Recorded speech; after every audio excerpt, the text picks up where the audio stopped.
الرحمن الرحيم مالك يوم الدين إياك نعبد وإياك نستعين اهدنا الصراط المستقيم صراط الذين أنعمت عليهم غير المغضوب عليهم ولا الضالين اللهم صل على سيدنا محمد الفاتح لما أغلق والخاتم لما سبق ناصر الحق بالحق والهادي إلى صراطك المستقيم وعلى آله حق قدره ومقداره العظيم.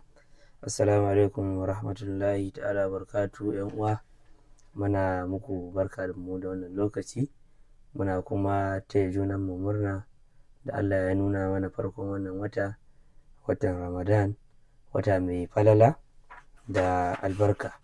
Akwai tsarabin da muke tafe da shi na soyayya annabi sallallahu alaihi wasallam, wanda wani littafi ne wanda muke so mu duba wasu abubuwa daga ciki da yan uwa domin ƙara raya soyayyar ma'aiki sallallahu alaihi wasallam a cikin zukatanmu.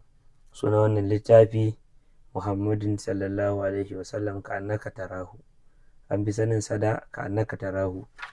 Mawallafin wannan littafi sunansa a Dr. A'idul Qarni, ga hotonsa sunansa a Dr.